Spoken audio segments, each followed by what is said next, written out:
people here, young, especially our young Republicans here. Oh my gosh, like can we give them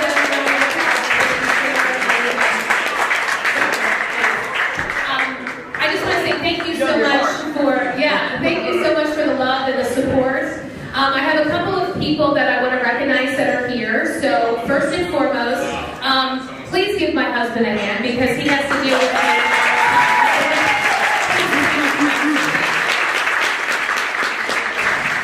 He's the first one I have to introduce. Secondly, my director of administration just walked in, so Bucky, thank you for filling in. Also, my assistant director of administration, Steve Lakin. Steve, thank you for everything. We have a couple of elected officials in the House. Delegate Barry Beecham, welcome. Thank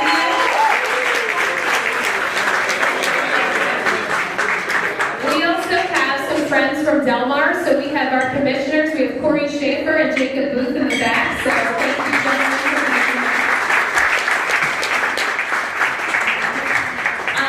Let's see who else. We have our school board. We have Susan Beecham here. Thank you for representing our school board.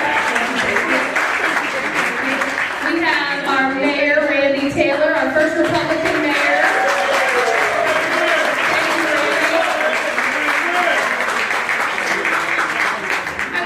God bless that man. He is fighting the good fight, right? He is fighting the good fight. So thank you, Randy, for everything you do. But I really want to give a shout out because not only do I have constituents and supporters here, but I have my staff here. I have my head of engineering. I have my own HR director. She's still in our hearts. So we have our acting director, and we have our new deputy director of public works. So thank you. Thank you for being here. And just to all friends and family, thank you so much for your love and your support. That's all right. Anyway, I just want to say a couple things, and I want to introduce a couple of people too. So first and foremost, again, big cheer for our young Republicans and our college Republicans.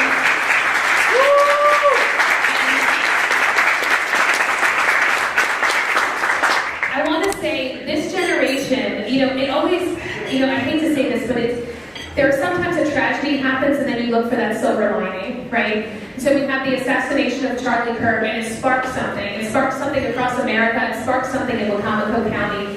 And when you have young people here that are 19 and 20, 21 years old, and they're wearing those freedom shirts and they're like, I told them, I was like, you're on the right side of this.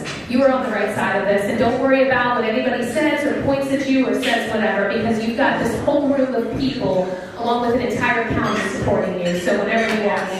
So yeah.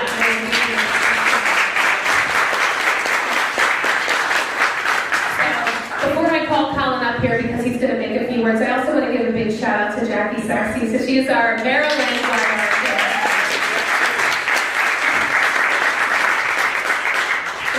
Chauffeur this evening, so thank you, Jackie. Thank you for getting the governor here safe. So, yes. So just for a few minutes, I'm going to call Colin McEvers up here really quick, and he's just going to say a few words, and then I have another friend I'm going to introduce. So Colin, come on up.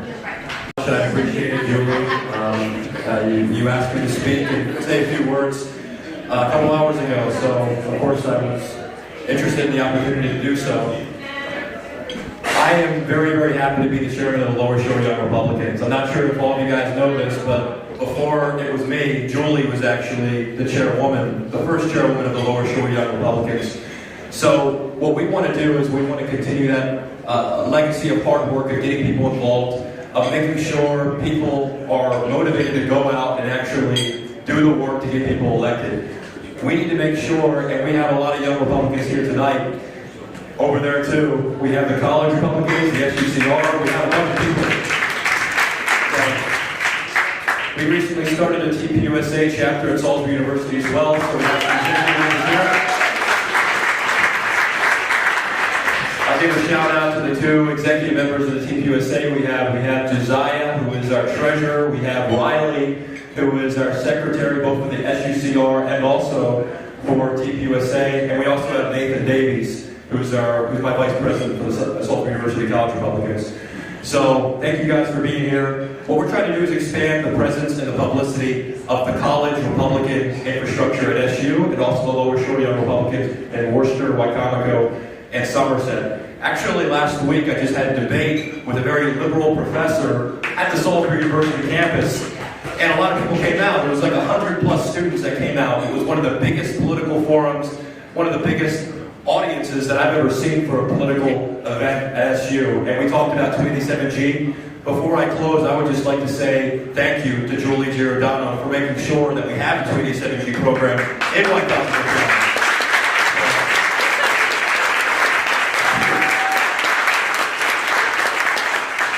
It's really, really important that we have law and order in our country, that we support people who are here illegally, because we have so many people in our country and in our county who need government resources, who need assistance, who are being overlooked because of a large presence of illegal immigrants in our communities. So I think it's really, really important that we get this through and that we support our elected officials.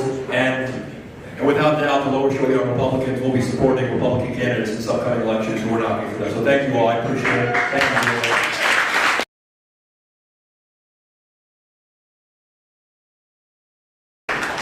Before I introduce this next woman, I just want to give a shout out to our sponsors this evening. So first and foremost, two very good friends of mine, Jana and Andrew Hobbs. Thank you for everything.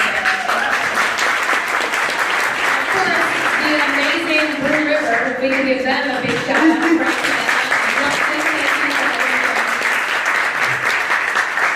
We also have Howard Crossan. Thank you for all your support. Since I even started, thank you so much. We have John Fiastro. I know he's not here tonight, but we have a couple of others. Jamie Brooke, thank you so much for your support. So appreciate you as well. I don't have the picture. Oh, Kevin, you too. Thank you for being here. But anyway, thank you to everyone. Thank you for the love and the support. But anyway, there's not enough good things that I can say about this woman that I'm getting ready to call up on stage, who is going to introduce our governor. Without her, I would not be here. I think without her, a lot of us would not be here. You talk about a person who cares about the Republican Party, who cares about the state of Maryland, who cares about our kids, our youth, just everything about her is just amazing. And I remember I was with Dave Cooper, so thank you, David, thank you, Crystal, my treasurer, but I was with Dave Cooper at Backstreet Grill, and I looked right at her and I said, I'm going to run for county executive, and she said, girl, I got you. And I do have to say, and she kept true to her word, and I think without her love and support, I would not be here today. So without further ado, thank you. Thank you for being my friend, and thank you for being the most amazing person, Nicole Bennett.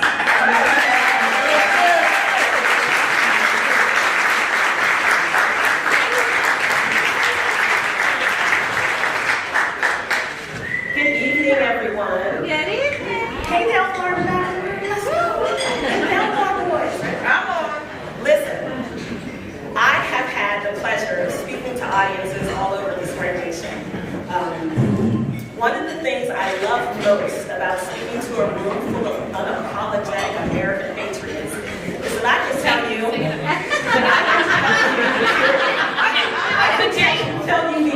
unvarnished truth about people. Now, Governor Erlich has a website.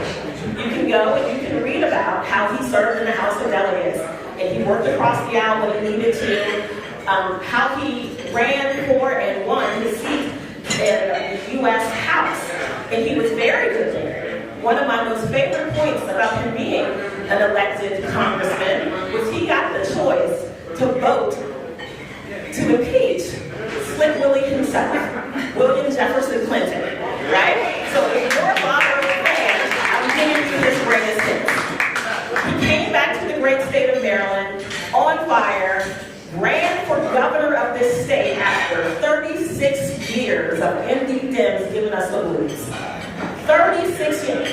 Before Governor Bob, the last Republican governor was Spiro Agnew. I kid you. Governor Bob came in. Kathleen Kennedy Townsend was the heir apparent. Paris Glendening had raped the state over, $4 billion deficit. A horrible, horrible person. We refer to him as Uncle Paris instead of Uncle Sam. Put his hand in your pocket up to the elbow. Horrible guy. They say, Bobby's running. Now, I'm a fan of Governor Erlich, can you tell? Big fan. even bigger fan of his wife, Kim. If Kim Erlich had a fan club, I'd be the president. I really would. This man married a brilliant woman who stood by his side. And when I tell you, when he kicked in the Democrats' teeth in that election, we want to talk about an MDGOP party that we haven't had since 36 years. And he took her to town. He got in the office and he didn't sit back. What did he do? That $4 billion deficit, he turned that thing around, $2.3 billion in surplus in one term. 100,000 new private sector jobs. Maryland hasn't seen stimulation like that ever. This man went in and got to work. He stood on his conservative principles, but where there was space to stand on common ground, he stood on it. He looked these Democrats in the face and spoke truth to their power, and this state is all the better for it. He has revitalized not only the place where I live, Southern Maryland, but the entire state. There is a highway. Governor Bob is big on transportation. We call it the Bob Erlich Highway, the Inter-County Connector. I drive on it all the time to come here to the Eastern Shore. I pull over on the side of the road and give that sign a standing ovation every time I drive past that. They refuse to finish the road. They refuse. It is the best damn road in the state. Smooth like a baby's butt. Very few state police. Wonderful, wonderful. And still not enough to thank the man who's dedicated his entire adult life to the Republican Party here in this state. Governor Bob can do a million things.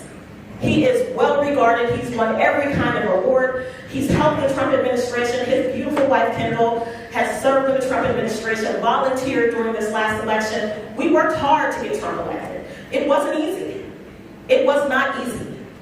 I tell you, I've been to more barbershops than I ever planned to go to. But that's where black men are. Let me tell you, they believe in a haircut. Let me tell you. The brothers like a baby. We go in, we talk to them. We'd ask them simple questions. And these questions were inspired by the work of Governor Bob Erlich. Because he says, it doesn't matter. Having kitchen table conversations are the most important conversations that you're going to have with people. Those are the most important. So when I walk into a barbershop and no, I don't want a haircut, but let me talk to you about your vote, because Kamala's going to remind you of your baby's mother. Let's be honest. This is who she's going to remind you of. She's going to raise your taxes and treat you poorly. And oh, by the way, here's a book written by the former governor of the great state of Maryland. Flip through, get to chapter 3, and you'll see what I'm talking about building a better America. America where everybody can flourish. And they look at me and go, well, why are you here? I'm here because our nation can't take one more moment of people not doing the right thing. Not one more moment. We are on the cusp of Sharia law in New York City. Hear me say that. The call to prayer, but no church bells? What nation do we live in? The question boils down to this. How do you want your freedom? How do you want it? Do you want it groveling like a dog, waiting for the Democrats in the state to throw a biscuit at one of us? Or will you stand up like our founding fathers did and fight them from the mountains of Allegheny all the way down to the beautiful, beautiful Eastern Shore in Ocean City? I've got that fight. I'll take that smoke. Julie will take that smoke. Governor Bob has taken that smoke and will continue to do so. So put your hands together, ladies and gentlemen. For the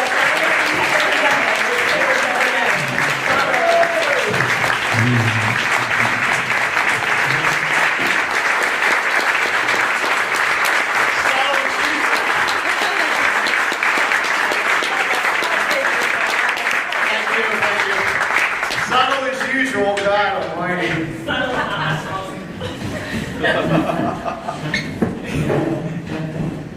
I actually wrote that, so.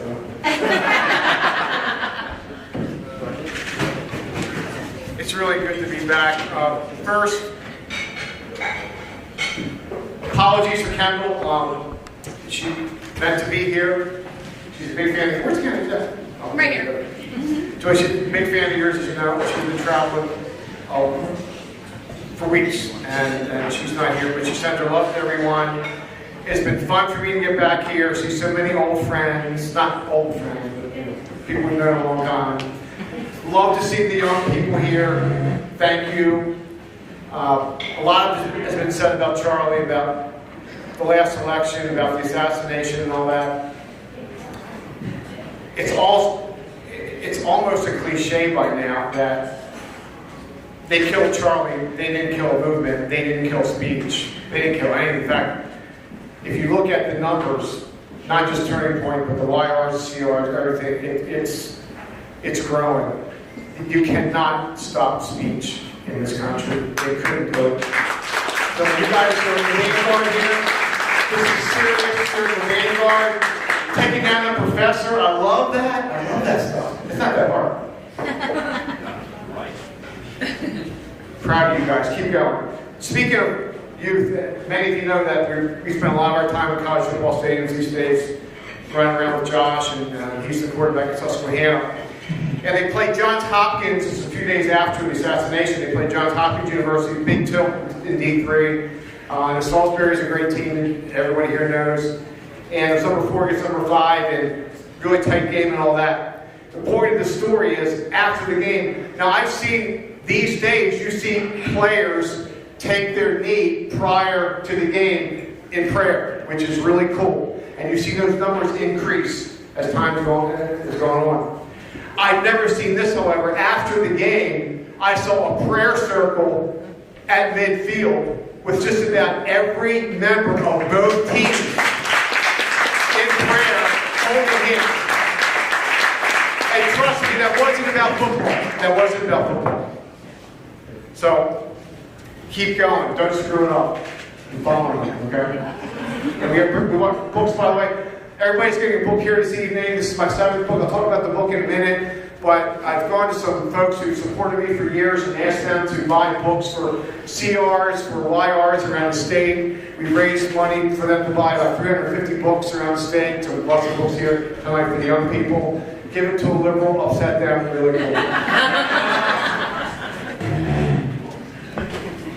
Second point here is Julie. So we'll know her well. We certainly watched her. Love what we've seen, so I called some friends of mine to get some descriptions. You didn't know this, did you? You didn't know I did. And what came back was everything I knew, and everything that explains why you're here this evening. Feisty, by the way. Feisty, I like that. Aggressive, feisty. I married Kendall Erlich, okay? I'm not intimidated by strong women. Super confident. Rising star. Pretty cool. Being county executive is not easy. Legislative seats, I was in the House of Delegates, I've been in Congress, sometimes not so hard. When you're an executive, you have to answer. You have to say no. You have to be accountable. You have to actually do things. Churchill said, you got enemies? Good, that means you've done something, right? Right. You got enemies, by the way, too. That's good. That's okay. It's okay. If you didn't have enemies, you wouldn't be doing anything. So I'm really proud of you. I'm proud to be back. And most of all, I'm proud of the way you run this county. Oh, yeah. Okay? Big time. Third point. I only have 4. Last is going to be about the book. So, you have a really good county executive here with a bright future. And at some point, there's going to be an election, and she's going to run, her name's going to be in the ballot, and she's going to ask you for support. You've come here tonight, you've written checks, that's all great. But when you have a really good candidate in a struggling party in a deep blue state, you want to grow that candidate. So I don't know what this means to you. I don't know whether writing another check is how you want to support her. I don't know whether a lawn sign is how you want to support her. I don't know your Christmas list, if that's how you want to support her. Now, I have been going around the state doing some events, and I've been apologizing because I lied to you for years, and you all didn't know it. I told you a really big lie, and I'm here just like an AA meeting. I apologize, and I'm coming clean because I told you for years that my bumper sticker would come off easily. And I just lied to you. And some of you will come to me and say, I got a brand new sports car. I can't put a bumper sticker on. I say, put the bumper sticker on because it increases the resale value of the home. So the bumper sticker needs to go on. Whatever that means to you to support your county executive, please do it. Run for re-election ain't easy. Being an executive ain't easy. Being accountable ain't easy. Leading a county ain't easy. So she deserves it. That's why I'm here this evening. Get her re-elected. Okay?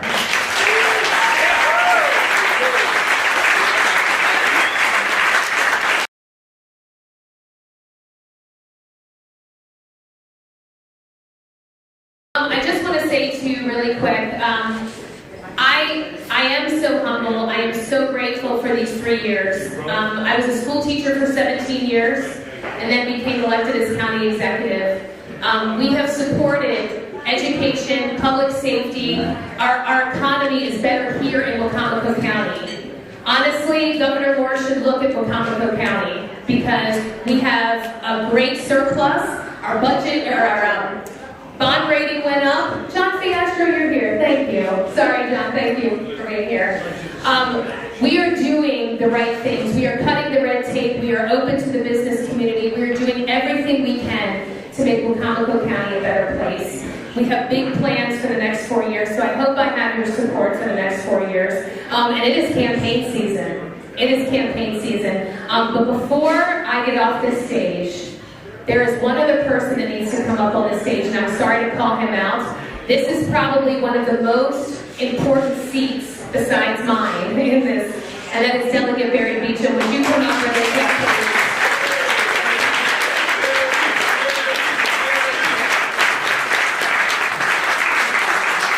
I will tell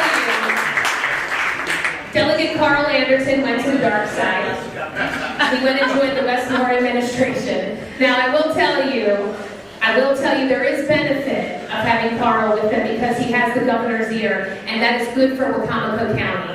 Okay, but his seat still was vacant, and we replaced it with this gentleman right here. And I'm going to tell you, we have to re-elect him. He has an opponent right now, and I'm going to say his name because I want you to give it credit. But he has an opponent. We have to get this man re-elected. So if you are in this seat right here,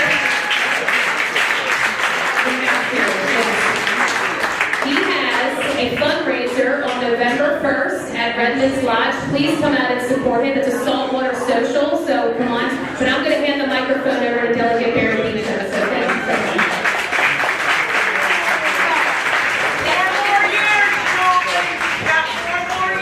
4 more years. Yes. 4 more years. You know, it's kind of difficult to follow up Governor Erlich. Yeah. So, you know, I would have preferred to have been the one who spoke first. Sorry. But I just came from Delegate Otto's viewing, and I just want to tell you that he was in the office right beside me, and if everyone would just take one moment of silence for Delegate Otto.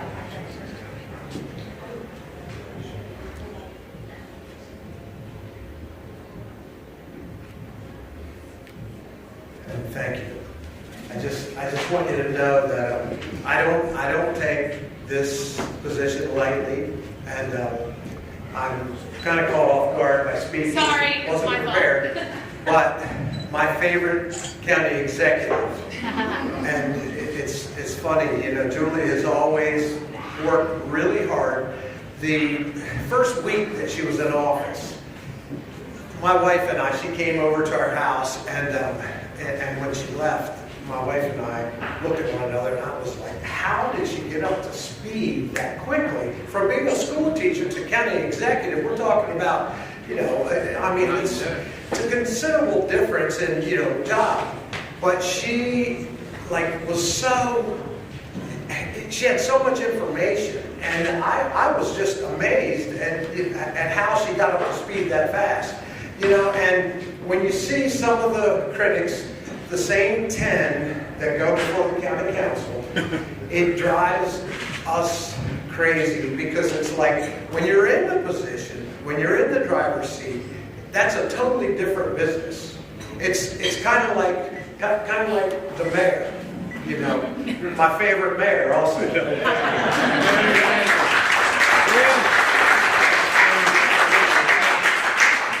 I love people that work hard.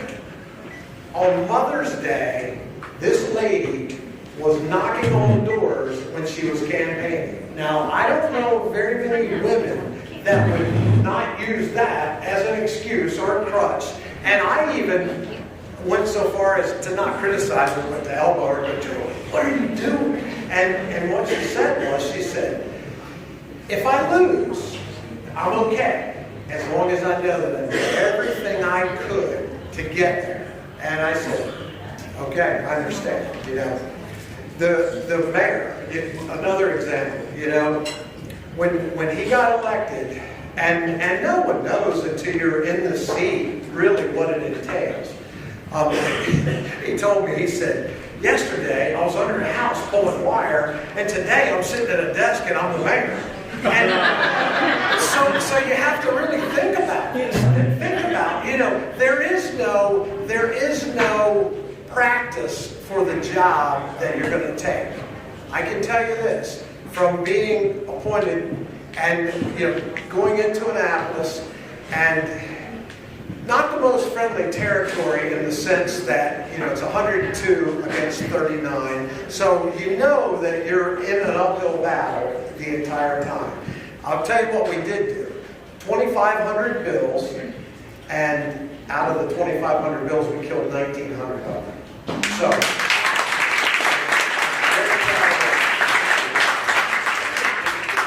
but when I say hard work pays off, I just want you to know that I don't know of anyone that has been elected that has ever worked harder than Julie Giordano. And I'm proud to not only call her my favorite county executive, I'm really proud to call her my friend. Yeah.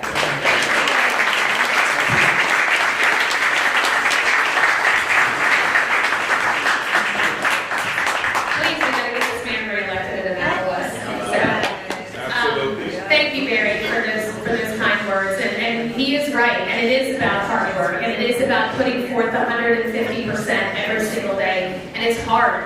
It's hard, and believe me, being in the role and now going for re-election, I'm already tired, you know, thinking about it, but we're ready to go. But Randy, don't think you're getting off the hook, because you're getting ready to come up here as well.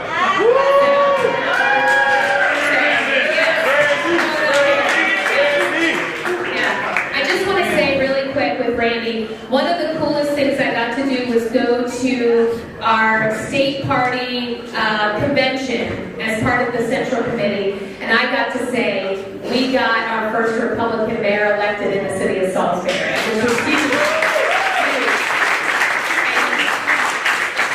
And you talk about fighting a good fight.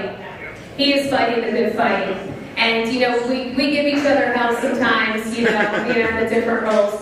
But he knows I support him 150%, and he is. I mean, he's in an uphill battle. And like Barry said, in Annapolis, it's really hard. It's really hard. And it's really hard to be a conservative Republican. I was the #1, and I hate to brag, but I was the #1 vote getter for Donald Trump as a Trump delegate in the state of Maryland. The whole state of Maryland. And I have to go to Annapolis and figure that out. But I will tell you, walking in Washington, D.C. is a little bit happier, you know, as we go through. So I get to wear my American flag scarf, my American flag shoes, I match Nicole Bennett's and Keisha's. She had one today. And we get to wear, I know you took them off, girl. I know they hurt our feet, but I didn't know you was wearing them, or else I would have done it. But we get to wear them loud and proud in D.C. And so it is. So we get to go recharge our batteries at home, or we get to recharge our batteries in Washington, D.C. It's tough in Annapolis. But you know, we are working with it. But I do want to call our mayor up here, because again, you talk about fighting the good fight. So Randy Taylor, come up here. Please, can we give him a round of applause?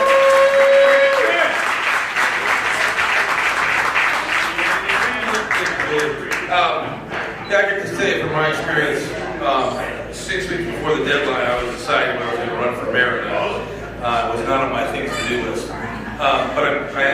there, and the journey has been jagged and it's been tough. I came into office fighting on issues of bike lanes and traffic issues and pride walks And winning. And what? And winning. And winning, yeah, that's right, that's right. And everyone was mad at me. The council was mad because they didn't get the mayor they wanted, and the developers were mad they didn't get the mayor they wanted. There's a bunch going on. And so Julie, I was just saying to Nicole, I hadn't seen her since she was out knocking on doors for me, this little mayor from the city of Salisbury, which I really appreciated everybody doing and helping. That all said, you know, my relationship with Julie, she shows no mercy, even though we're Republicans. We have our moments, and it's fun. It's fun. We had an exchange the other day. It was kind of fun. But whether it's Shadow Hills or Commission, Planning Commission, we're back and forth. But we're friendly fire, which is fun. So listen, I have grown to respect her work ethic. I've grown to respect her commitment to her role, and she definitely was a decision maker. And I'm looking forward to help her in the fall or getting ready for another election. So thanks. Thank you.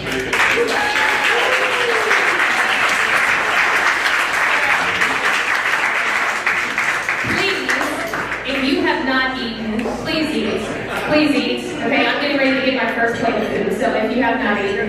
But other than that, yeah, I just want to say thank you to everyone, and I look forward to the next year of campaigning. I will say, no one, including James Wynn, who's not here right now, I know, he might be here a little bit, but nobody has filed for county council. We need 7 good county council people, so please get somebody in here. We need people for the school board. We need people for our central committee. We have such a great thing going on in Wacomico County, and we don't want that to stop. So I'm going to stop talking. Thank you all for being